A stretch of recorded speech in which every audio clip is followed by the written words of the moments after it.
Hello and welcome. Find a comfortable position if you can. You don't need a pen. You don't need to remember anything perfectly. This isn't a lecture. Think of it more as a slow walk through some of the quieter rooms of the mind, the ones we rarely visit on purpose. Let me start with a small scene. Picture someone standing in a grocery store aisle, staring at two nearly identical jars of tomato sauce. One costs $1 more than the other. There's no real difference in ingredients.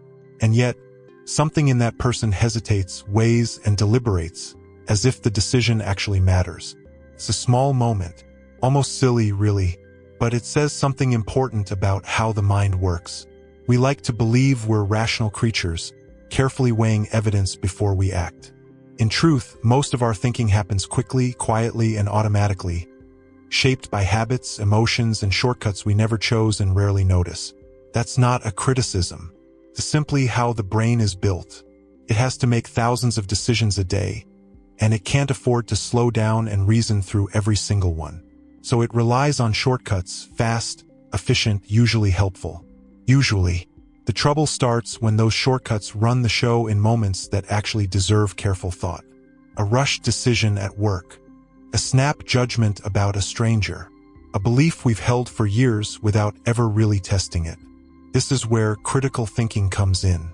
Not as some rare gift reserved for scientists and philosophers, but as a skill, a practical, learnable, everyday skill for noticing when your mind is coasting on autopilot and gently taking back the wheel. Over the next 45 minutes, we'll explore this idea from 7 different angles.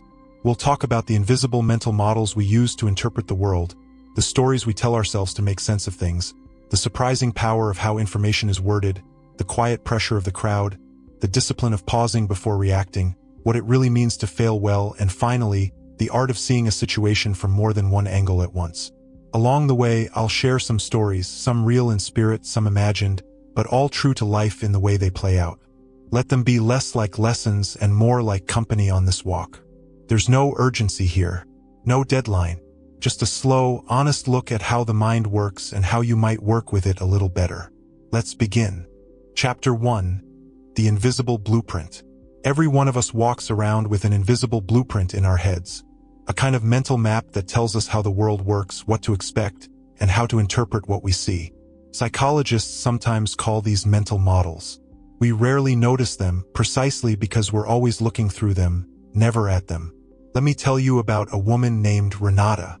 Renata grew up in a household where money was always tight, and where any unexpected expense was treated as a small emergency. Decades later, as a financial planner with a comfortable income, Renata still felt a flash of panic every time an unplanned bill arrived, even a modest one she could easily afford. Her income had changed. Her mental blueprint hadn't. One evening, a client asked her, almost offhand, "Why does a $50 surprise bother you so much when you manage portfolios worth millions?" Renata didn't have a quick answer. She sat with the question for a few days, and slowly, she realized her reaction wasn't about the $50 at all. It was about a blueprint built in childhood, still quietly running in the background of an adult life it no longer matched. Now, you might be wondering, how do we even notice a blueprint we've never consciously seen?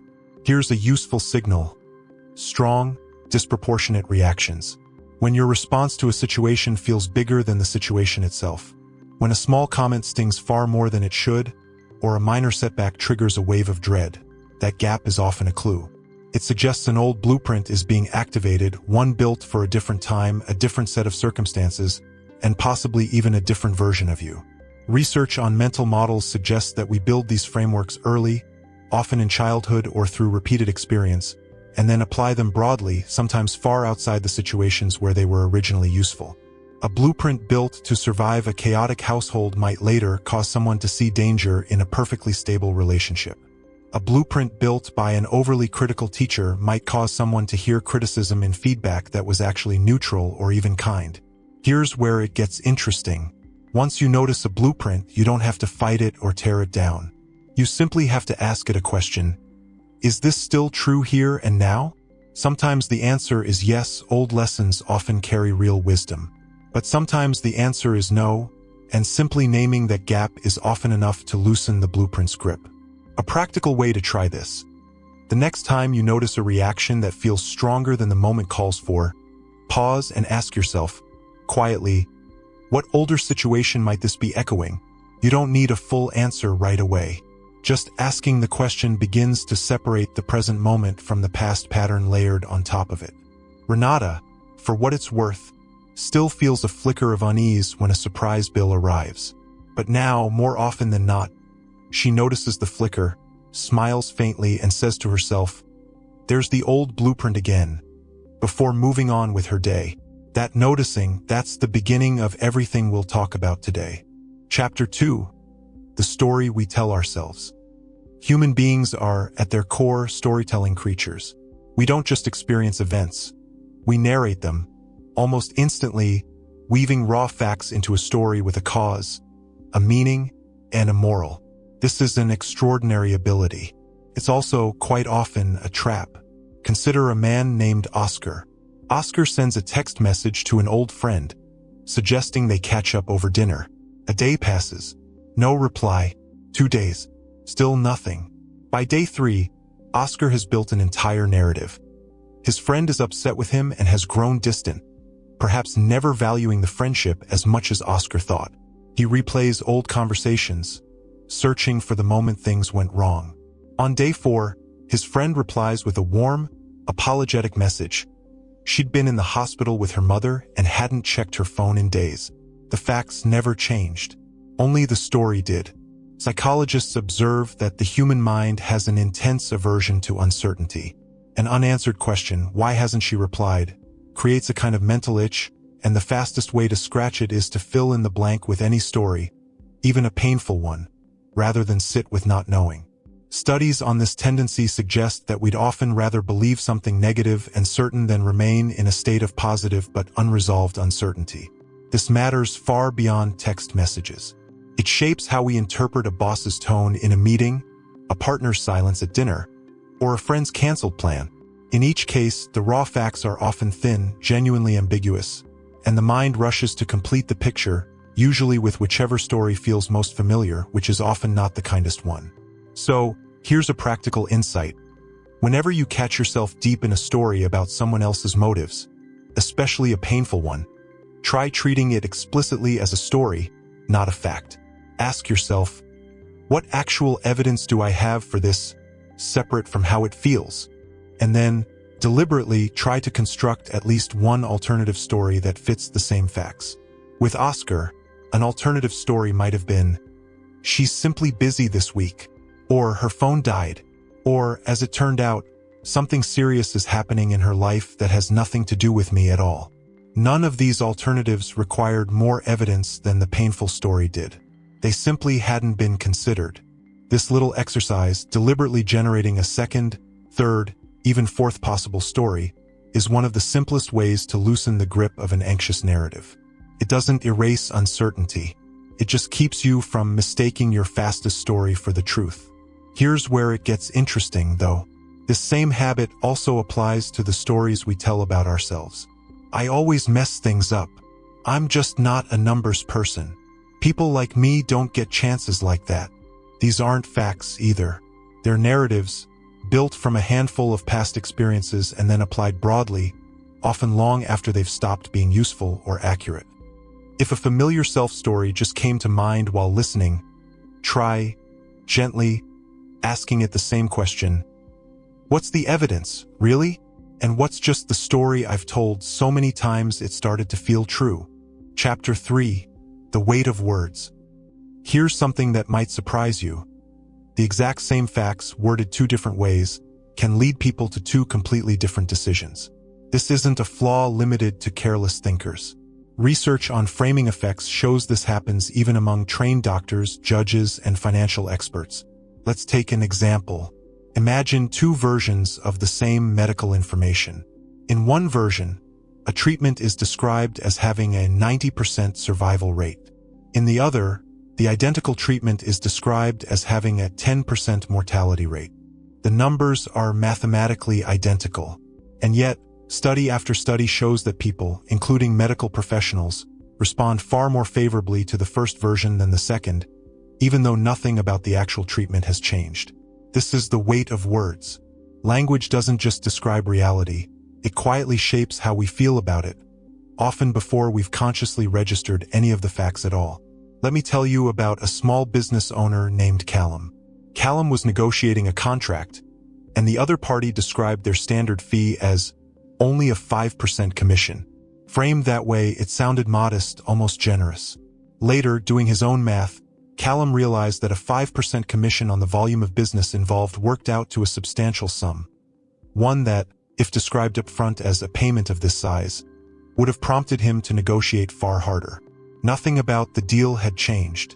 Only the packaging of the number had shaped his response. Now, you might be wondering, is this manipulation or just how language naturally works?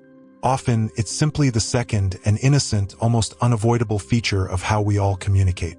But it can absolutely be used deliberately, and recognizing the pattern is a genuine form of protection. Advertisers, negotiators, and yes, sometimes well-meaning people too, often frame information in whichever way best supports the outcome they want. Not necessarily out of dishonesty, but because framing is simply part of how persuasion works. Here's a practical habit worth building. Whenever a number, statistic, or decision is presented to you in an especially vivid or emotionally loaded way, a striking percentage, a dramatic comparison, an urgent-sounding phrase, try translating it into the plainest, most neutral version you can manage. Not only 5%, but a payment of this exact size. Not 90% survival, and not 10% mortality either, but simply, out of every 100 people, roughly 10 do not survive and 90 do. Stripping away the framing doesn't change the facts, but it often changes how those facts feel. And it's in that gap between fact and feeling that clearer decisions tend to live. This applies to our own self-talk as well. I completely failed, and one part of this didn't go as planned, can describe the exact same event. The words we privately choose shape our next move every bit as much as the words others choose for us. A brief pause. Try this if you like. Think of a recent decision shaped by a number or phrase that felt especially persuasive. Consider, just for a moment, how it might have looked worded the plainest possible way. Chapter 4: The Quiet Pressure of the Crowd. There's a particular kind of comfort in agreement. When the people around us believe something, it's remarkably easy, almost effortless, to believe it too, often without ever consciously deciding to. Consider a workplace scenario. A team is in a meeting, discussing a new strategy proposed by a senior leader. Privately, a woman named Ines has serious doubts about the plan. She's seen similar approaches fail before, and the numbers don't quite add up in her head. But as the meeting goes on, she notices everyone around the table nodding, murmuring agreement, offering praise. No one raises a concern. Ines stays quiet, not because her doubts disappeared, but because voicing them suddenly felt riskier than staying silent. Later, in the hallway, two colleagues quietly admit to her that they'd had the exact same agreement, and had also stayed silent for the exact same reason. This is a well-documented pattern that researchers studying group behavior call groupthink, a tendency for groups to drift toward whatever view seems to already be shared, with each individual assuming that if no one else is objecting, their own doubts must be misguided, or simply not worth the social discomfort of voicing. The unsettling part is that an entire room can privately share the same reservation while collectively behaving as though everyone is in full agreement, simply because no single person wants to be the first to break the silence. Here's where it gets interesting, though. Studies on group decision-making have found that even a single dissenting voice, just one, can dramatically shift a group's ability to think clearly. It doesn't need to be the correct objection. Its mere presence gives everyone else permission to voice doubts they were already quietly holding. This suggests a genuinely practical insight. If you're ever in a group and sense hesitation in the room, even if no one is voicing it, a simple, low-stakes question can do a remarkable amount of good. Something as gentle as, "Has anyone considered a scenario where this doesn't go as planned?" This isn't confrontation. It's an invitation. It gives the room permission to think a little more carefully together. And on the receiving end, when you notice yourself staying quiet purely because everyone else seems to agree, it's worth pausing to ask, is my silence based on genuine agreement or on the simple discomfort of being the only one to speak up?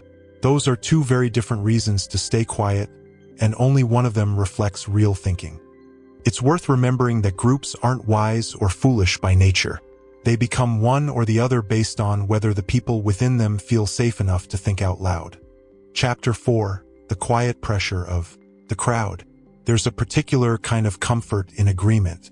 When the people around us believe something, it's remarkably easy, almost effortless, to believe it too, often without ever consciously deciding to. Consider a workplace scenario. A team is in a meeting discussing a new strategy proposed by a senior leader. Privately, a woman named Ines has serious doubts about the plan. She's seen similar approaches fail before, and the numbers don't quite add up in her head. But as the meeting goes on, she notices everyone around the table nodding, murmuring agreement, offering praise. No one raises a concern. Ines stays quiet, not because her doubts disappeared, but because voicing them suddenly felt riskier than staying silent. Later, in the hallway, two colleagues quietly admit to her that they'd had the exact same doubts, and had also stayed silent, for the exact same reason. This is a well-documented pattern that researchers studying group behavior call groupthink, a tendency for groups to drift toward whatever view seems to already be shared, with each individual assuming that if no one else is objecting, their own doubts must be misguided, or simply not worth the social discomfort of voicing. The unsettling part is that an entire room can privately share the same reservation while collectively behaving as though everyone is in full agreement, simply because no single person wants to be the first to break the silence. Here's where it gets interesting, though. Studies on group decision-making have found that even a single dissenting voice, just one, can dramatically shift a group's ability to think clearly. It doesn't need to be the correct objection. Its mere presence gives everyone else permission to voice doubts they were already quietly holding. This suggests a genuinely practical insight. If you're ever in a group and sense hesitation in the room, even if no one is voicing it, a simple, low-stakes question can do a remarkable amount of good. Something as gentle as, "Has anyone considered a scenario where this doesn't go as planned?" This isn't confrontation. It's an invitation. It gives the room permission to think a little more carefully together. And on the receiving end, when you notice yourself staying quiet purely because everyone else seems to agree, it's worth pausing to ask, is my silence based on genuine agreement or on the simple discomfort of being the only one to speak up? Those are two very different reasons to stay quiet, and only one of them reflects real thinking. It's worth remembering that groups aren't wise or foolish by nature. They become one or the other based on whether the people within them feel safe enough to think out loud. Chapter 5. The discipline of the pause. If there's one practice at the very center of critical thinking, it's this: the pause. The small, often uncomfortable gap between something happening and your response to it. Let me tell you about a man named Teo. Teo received a curt, one-line email from a client, seemingly annoyed about a delay in a project. His first instinct was to fire back an equally sharp reply, defending himself point by point. Instead, mostly out of habit, something he'd practiced for years, Teo closed his laptop, made a cup of tea, and didn't return to the email for 20 minutes. When he came back, his sharp, defensive reply was still sitting there in his mind, but it no longer felt necessary. He wrote something calmer instead, acknowledging the delay, explaining the reason briefly, and offering a clear next step. The client responded warmly, relieved simply to feel heard. Had Teo sent that first instinctive reply, research on conflict escalation suggests the outcome likely would have been very different. Sharp words tend to invite sharper words in return, and what could have been a minor hiccup might have become a damaged relationship. Here's the underlying idea, drawn from research on how the mind processes information. We have, in effect, two different modes of thinking. One is fast, automatic, and emotional, brilliant for quick reactions but prone to error under pressure. The other is slow, deliberate, and careful, far more accurate, but it doesn't switch on by itself. It has to be invited, usually by creating just enough time and space for it to catch up. The pause is simply that invitation. Now, you might be wondering, doesn't pausing every single time feel impractical, even exhausting? It would, if applied to everything equally. The discipline isn't universal pausing, it's selective pausing, reserved for moments that matter. A helpful rule of thumb: the more emotionally charged or consequential a decision feels, the more it deserves a deliberate pause before you act on it. Choosing what to eat for lunch rarely needs 20 minutes of reflection. responding to an emotionally loaded message, making a large purchase, or deciding how to handle a serious disagreement almost always does. A few small, practical versions of the pause, worth having on hand. Before sending an emotionally charged message, wait at least 1 hour if the situation allows it. Before agreeing to a significant request, say, "Let me think about that and get back to you," even if part of you wants to answer immediately. Before reacting to criticism, take one full, slow breath before speaking. None of these delays need to be long. Often, the value isn't in the length of the pause, it's simply in its existence. A gap of even a few seconds is often enough for the slower, wiser part of the mind to catch up with the faster, more reactive one. Chapter 6. Failing well. Let's talk honestly about something most of us would rather avoid. Being wrong. If you think critically for long enough with real honesty, you will eventually discover that a belief you once held with real confidence simply wasn't accurate. This isn't a sign that critical thinking has failed you. It's proof that it's working exactly as it should. Consider a woman named Aiko who ran a small consulting business and, for years, confidently told new clients that a particular marketing approach was, in her words, basically guaranteed to work. When a major client's campaign, built on that exact approach, fell flat, Aiko faced a choice. One path was to explain the failure away, bad timing and unusual market factors outside her control. This path felt more comfortable, at least at first. The other path was to sit down, honestly, and ask what she might have missed. That path felt worse in the short term. It meant admitting to herself and eventually to her client that her confident approach had a real, previously unexamined weakness. Aiko chose the second path. Cost her some pride. It also led her to refine her approach in a way that made her genuinely better at her work over the following years. Better, in fact, than she'd ever been while operating on unexamined confidence. Psychologists studying this pattern often describe two different relationships people can have with failure. In one, a mistake feels like proof of a fixed, permanent flaw. I got this wrong, so I must not be good at this. In the other, a mistake is simply treated as information. I got this wrong. What does it teach me for next time? The event is identical in both cases. What differs entirely is the story attached to it, and that story quietly determines whether the mistake becomes useful or simply painful. Here's a practical insight worth keeping close. Notice the moments when you feel a sudden, hot urge to defend a decision rather than examine it. That defensiveness is often a quiet signal. A part of you may already suspect the decision wasn't quite right and is scrambling to protect against that possibility before it's even been consciously acknowledged. Rather than pushing past that feeling, it's often worth pausing on it directly. A simple, calming question to ask after any real mistake. Not, how could I have been so careless? But given what I knew at the time, what would I do differently now with what I know today? This question keeps the focus on learning rather than blame, and it tends to produce far more honest answers. Failing well doesn't mean failing without any discomfort at all. It simply means letting the discomfort do its job, teaching you something, rather than spending all its energy on shame instead. Chapter 7. Seeing around corners. We've arrived at our final chapter, and it draws together nearly everything we've discussed so far into one central idea: the ability to hold more than one perspective in mind at once. Consider two business partners, Farida and Leo, disagreeing sharply about whether to expand into a new market. Farida sees enormous opportunity. Leo sees serious risk. In most disagreements like this, each side quietly gathers evidence supporting their own position and dismisses whatever contradicts it, the very pattern we discussed back in Chapter 1. But instead of arguing to win, Farida tries something different. She asks Leo to explain his concerns in full, without interruption, and genuinely tries to build the strongest possible version of his argument in her own mind, not to defeat it, but to understand it as clearly as he does. By the end of the conversation, Farida hasn't abandoned her enthusiasm for the expansion, but she now sees a version of the risk she'd been quietly ignoring, and together, she and Leo design a smaller pilot version of the expansion, enough to test the opportunity without exposing the business to Leo's biggest fears. The final decision is better than either of their original positions, because it was built from two honest perspectives rather than one confident one. Research on group problem-solving consistently finds that the best outcomes rarely come from the single most confident voice in the room. They tend to come from people or groups capable of genuinely holding two conflicting views at once, long enough to find what's true and useful in each.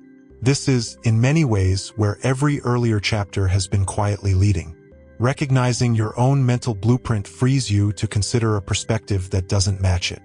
Noticing the story you're telling yourself opens room for a different, equally plausible story, often someone else's.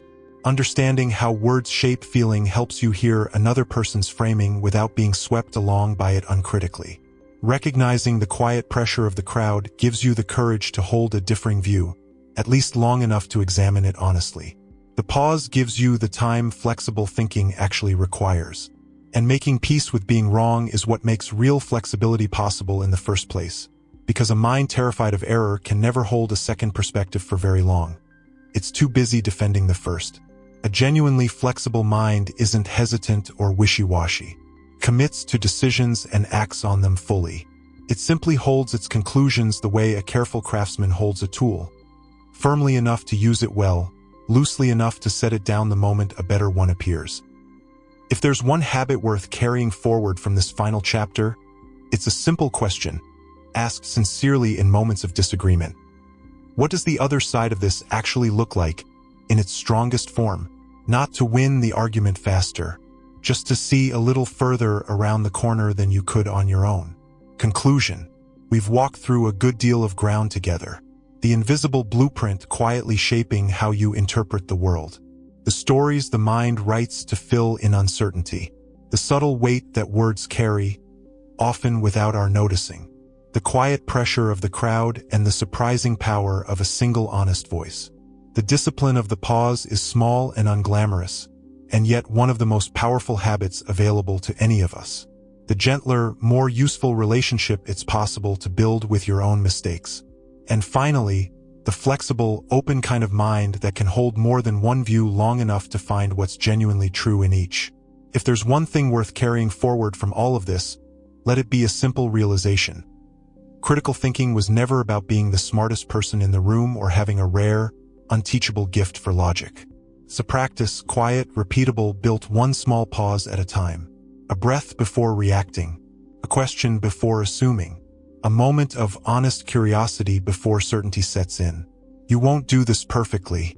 No one does, not the researchers who study it, not the wisest people you know, and not the voice telling you this story right now. There will be days the urgency wins, days a story feels too true to question, and days the crowd's quiet agreement is easier to join than to interrupt. That's simply what it means to carry a human mind through a complicated world. What changes slowly with practice isn't perfection. It's frequency. A little more often than before, you'll catch the gap between what's happening and how you're about to respond to it. And in that small, quiet space, you'll find exactly what this whole journey has been about. The steady, learnable ability to think a little more clearly and to meet whatever situation comes your way with a calm, curious mind, rather than a rushed one. Thank you for spending this time listening. Carry this pause gently with you into the rest of your day.